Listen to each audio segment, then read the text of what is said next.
If I had a nickel for every time I read a Roman-inspired science fiction book that had a unique and very rigid dystopian hierarchical structure featuring a young male protagonist who sets out to defy said structure, hell, maybe even tear it to the ground, I'd have three nickels, which is not a lot, but it's odd that it's happened thrice. A lot of these authors, it seems like, he's thinking about the Roman Empire real seriously, because in the last year I have read the first three books in the Red Rising trilogy and the first book in the Sun Eater series, and now I have read The Will of the Many, the first book in the Hierarchies series by James Islington. Now, all jokes aside, I have enjoyed those other books that I mentioned here before.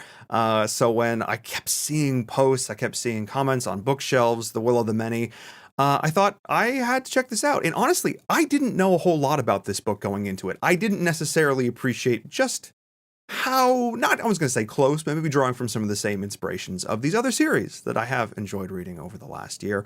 If you watched my Sun Eater video recently, you'll know just how much I enjoyed that book. And again, it maybe feels a little bit like going back to the same well, but I think in this case, once again, put together in a very unique, interesting way, with a really fun, in this case, sort of middle ground of science fantasy twist here with The Will of the Many, and sort of wrapped, and I would say, a very well-paced package. Now, this is going to be a two-part review. I've been doing a lot of these recently, and I really enjoy them. The first part is going to be spoiler-free. If you're someone who is not familiar with The Will of the Many, to give you an overview of the book and my initial thoughts, whether I think you should check it out. And then, especially in a book like this, one that is absolutely rife with some banger plot twists and reveals and things that I did not see coming, as well as just a really cool world that I want to talk about more. The back half of this review is going to be full of spoilers. I believe, I don't know if the second book, I should have Googled it before I hit the record button on my camera. I don't know if the second book in this series is out yet.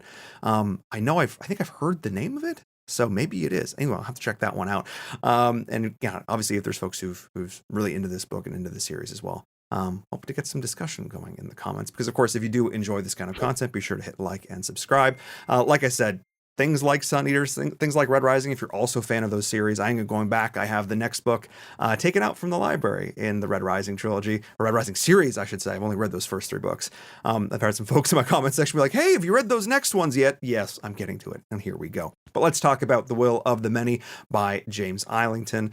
A book who, again, I didn't know what it was coming into it, read the back of it literally in the car ride home from the library, and that was really all I had going into it. So maybe for you, if you're someone as well who's seen it on a bookshelf, what is this book actually about? Well, it follows this young main character who we know as Vis throughout the series, but that's not his only name. He is sort of the lost prince of a fallen kingdom in a larger world, which is, I would say, not reeling, but is still very much living in the wake of some sort of apocalyptic event. Now, there was at some point a sort of elder civilization. Oh, we know how much I love an elder civilization plotline, which had developed some sort of amazing, massive technology using will.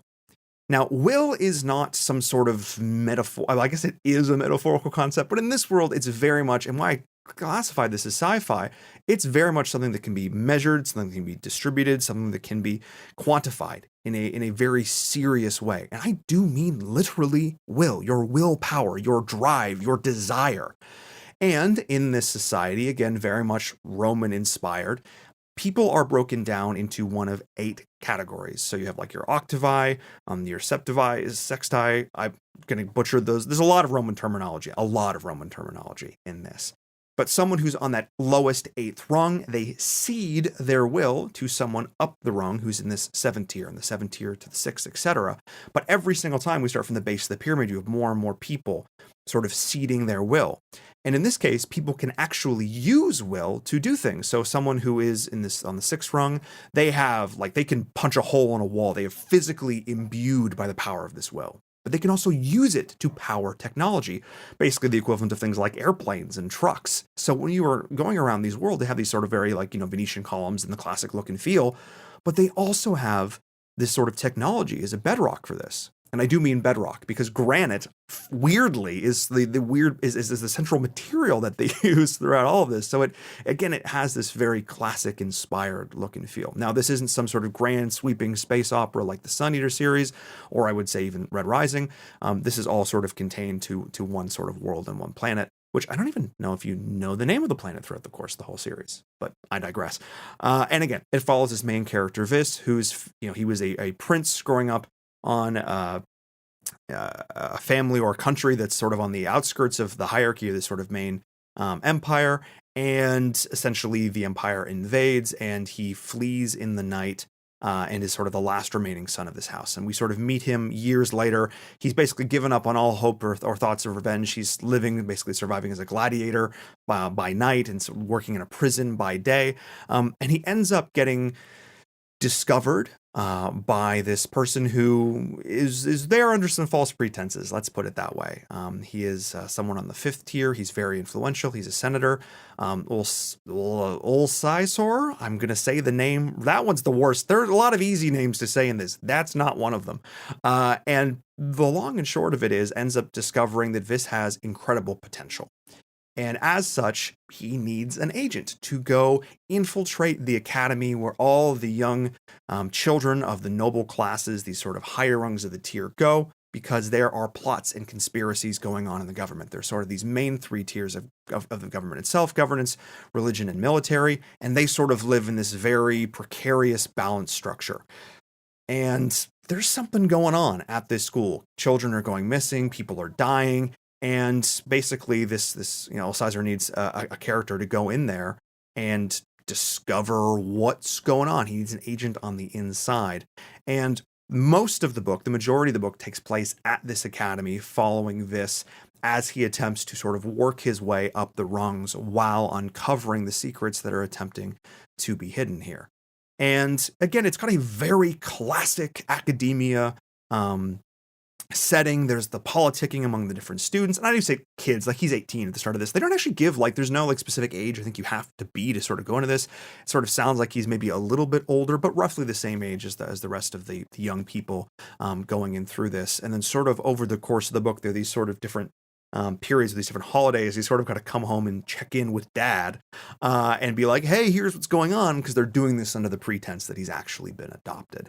And all the while, sort of lurking and looming, is this rebel group that's trying to tear down the hierarchy. And of course, also the main character, Vis, he doesn't actually reveal to his adopted father what his background is. There's sort of, he knows that there's something going on with him, but the reality is it's not actually revealed the fact that he's actually a royal of some fallen house, and one who they would probably execute him if they found out that they knew that he was still there, even despite everything else that's going on.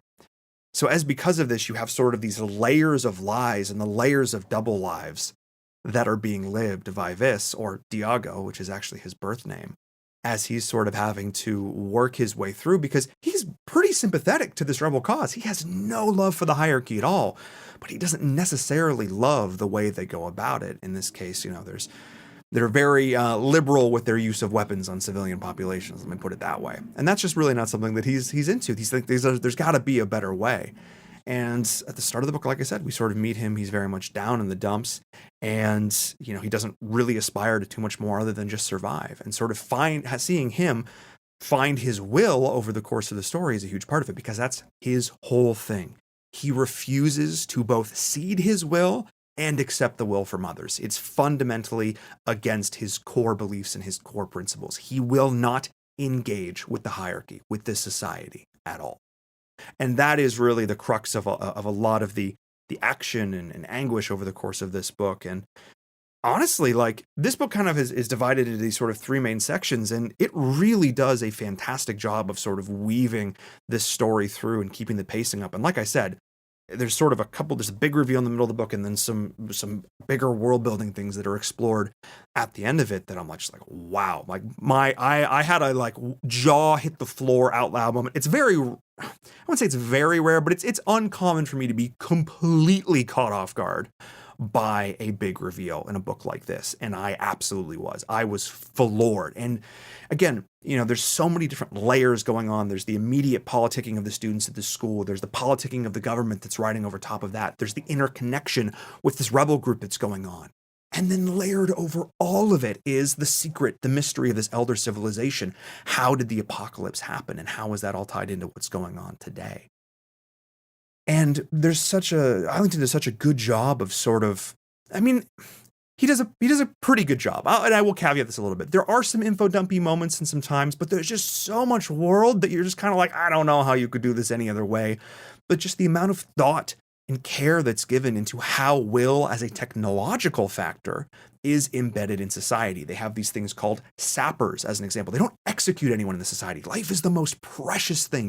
There's no duels where you kill people. Everything is set so that you maim or injure, but you don't kill. Because if you kill someone, you can't utilize their will. But if they're still alive, well, you can strap them to one of these sappers. They're these gruesome stone slates where you just lie there in a coma, basically just below consciousness, still somewhat aware of what's going on as your will is forcefully stripped to you and fed to someone in the higher castes. And yeah, this was, again, caught me a little bit out of left field. I'd heard people talk about it, like I said, I'd seen it on shelves, but I was not expecting how much I was going to like this book. And while like I said, it definitely pulls from some of the similar veins of things like Red Rising and Sun Eater in terms of the Roman aesthetic, it is a very different book. I think you would actually be remiss to compare them too much. Obviously, again, in the first Red Rising book, there's a whole Academy arc and all that kind of stuff. And again, this very set, again, the golds and all the way down to the reds there. On the other side, even the different levels in the Sun Eater series, those are somewhat similar, but again, these are very, very different books, especially for the fact that this is not a space opera. I would call it a fantasy, but because of the way that will is so empirically categorized, they don't really dive into it too much other than hearing them talking about how it is. It's super, super cool. And again, the way the world opens up towards the end as the mysteries are revealed are incredibly satisfying. So honestly, I've read a lot of good books this year. This is so tough. I feel like a bit of a shill. I'm not gonna lie. A lot of like 4 and 5 star books for me this year. But this was, oh man, pretty close. Like again, probably another 4.5 star for me. This was really, really excellent. So yeah, definitely very solid. Definitely enjoyed this quite a bit. But for the fans of this book so far, I got to talk about some back half stuff. I got to talk about some reveals. So I am going to enter into spoiler territory now. You've well and truly been warned. If you enjoy this review, of course, and want to head off now, hey, hit the like button if you enjoyed it. If you are inclined in that way. But I want to talk about the big plot reveal in the middle of this book. So plug your ears or leave, or you should go at this point if you haven't read it. Okay, goodbye. The reveal that, oh my God, I'm going to butcher her name. I even wrote it down for this exact reason. Sedotia?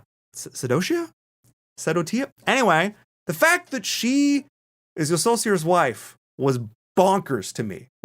I was not expecting that at all. And in hindsight, it was not pretty obvious, but like relatively obvious. But my jaw hit the floor. He walks into the room and he goes, oh, it's her. Oh, I was not expecting that at all. Like legitimately not expecting that at all. I was absolutely floored by that reveal. The fact that he's instantly got to try and react and the way she deals with it, knowing that this is going to happen. I mean, just again, it explains so much about how she knows about her husband's plans and all these other things. But like, wow. Maybe other people saw this coming. I truly didn't. I thought she was just going to kind of be the wife was going to be sort of this other sort of side character. And it's going to be some haha funny drama about, I have a son now. That's so silly. But no, instead it ended up being this like absolutely ridiculous critical plot point. The idea that she actually has so much power and influence to the fact that, she could have him go back to his home island, and the whole idea that, she's orchestrating all these things behind the scenes with Seuss and all this kind of stuff. I was just like, oh my God, like that was just such a cool reveal. And it really just shows how well thought out this book was. The layers upon layers upon layers of politicking, the whole idea that, something subtle that's mentioned once offhand. I mean, this entire book it feels like every chapter, almost every page, there's some sort of Chekhov's gun, because you feel like there's so many tiny things that are intentionally led, like the breadcrumbs in this book are meticulously laid out. Really impressed with that. And again, this book did get bogged down in the terminology a lot. And I think it was a really bold choice to have him never wield will at all. Like, the anime level up moment that everyone would expect is he's sort of forced to take will and he punches the guy in the face and haha, I'm standing strong. But like, no, I think it's so much more powerful of a book to not have him do that. But because of that, I'm going to be honest, this has the most ridiculous plot armor ever. Like, just absolutely silly. And maybe there's some stuff towards the end with the split and all this kind of stuff that, like, maybe that's why he's survived, because his other forms of him aren't injured. So it's like healing him quicker. Other stuff, like, I don't know. I'm sure there's going to be some explanation for how he lived at the end, getting stabbed in the gut and thrown off a tower and all this other stuff. But yeah. And yeah, there was that. And I would say really only gripe with this book is that everything that was supposed to happen happened. He's fighting someone 2 levels above him. There's no way he should win that fight, but he wins that fight. Oh, he's trained with a swordsman, yes, but this is the first time he's ever using this technology, fighting one of the best young duelists in the entire country. But he beats him, because of course he does. Oh, he sits himself down to play this really complex game of not chess against someone who's established themselves as being, very high level player. And he hasn't played in months and months, or basically a year at that point, yet is able to roll the floor with her. And again, I do appreciate the fact that Islington so consistently put in the caveats throughout. Oh, I trained every day from the time I could walk with a sword. That's why I'm so good. Oh, I was trained by the best masters and strategic minds in this thing here. Yes, I've been fighting in the fighting pits for the last 5 years. Like, I have a funny feeling that Islington knew the plot armor accusations were going to be coming, so he very carefully and methodically built up the foundation of being like, this guy had every possible advantage a young person could have growing up, had every good mentor, advisor, teacher, and tutor, and, I appreciate the fact that he did that. There was still some plot armor, and you know what? Again, it was fine. I just wish there was a point in the book where he actually made a mistake, where he gambled on himself and lost, because I think that would have been a really interesting character moment for him, because it didn't really happen. Like, how would things have been different with Belly if he hadn't won the chess match? Basically, I know it's not called chess. I can't remember what it's called. How would that have gone different? How would things have changed? All this kind of, if he didn't make it into class 3 that specific time and had to try and change things around to try and make it there. I think I would have wanted one. I wouldn't want a ton. I don't need all this extra crap, but I needed him to really lose once in a way that was actually his fault, in a way that wasn't some, bullshit outside influence or something like that. I really did need that moment once. But yeah, I'm honestly just so impressed with the way this story was set up from the beginning towards the end. Again, I appreciate, I think, more, even myself, the more I'm writing. Setting up a good plot like this and being able to pay it off and see it through is huge. And I do love the fact that in the end, after all this, he wasn't afraid to kill characters. I think Callus's death was honestly pretty shocking to me. I thought with Emma or something, maybe there was going to be something there where, I knew she was going to betray him the whole time. Like, that was just too obvious to me. Like, clearly she was more in the know with religion than people were meant to believe and all this other kind of stuff. And I'm so interested to see where the mystery here is gone. I think he did such a really good job of just making you ask a dozen questions. Like, at least he answered, like, what's at the end of the labyrinth, like all this kind of stuff. Like, what's the training? What's it all for? What's the context? Okay, it's to get to this portal device, but it's not a portal and it splits you. And I mean, that opens up like so many like quandaries and conundrums. There we go. And if you read or played games like Soma, the whole like copying personalities and minds, sort of the implications of that as well. But yeah, it just makes me really want to figure out what the heck is going to go on with this sort of broader world building stuff and the whole second or third apocalypse or whoever the heck knows at this point. So yeah, I'm really intrigued to keep reading on in this series. I clobbered this book, like read it in 3 days, really, really sat down and dug my teeth into it. And again, I don't know what it is with these Roman inspired books of late, but the ones I've read have been good. And I am really looking forward to continuing to read in Red Rising, especially Sun Eater as well. I really enjoyed that first Sun Eater book. So yeah, super stoked for that. If you're someone who enjoys those series, if you enjoy me diving into these kinds of books, I'm doing a lot more. I've got a lot more across these series to get into here on the channel, and I plan on doing in-depth reviews for every single one. Of course, for all these books past book number 1, they'll be all full in-depth spoiler reviews at that point. So again, if you guys enjoy this kind of content, be sure to like and subscribe, and give me your thoughts down below. Did you enjoy this book? Was I being too kind? Was I being too forgiving of the plot armor and some of the info dumpiness and all that kind of stuff? Because I could see people having some gripes with that for sure. And this is a main character with definitely a bit of a Mary Sue. But anyway, I digress. Let me know down in the comments, and I will see you all next time. Cheers.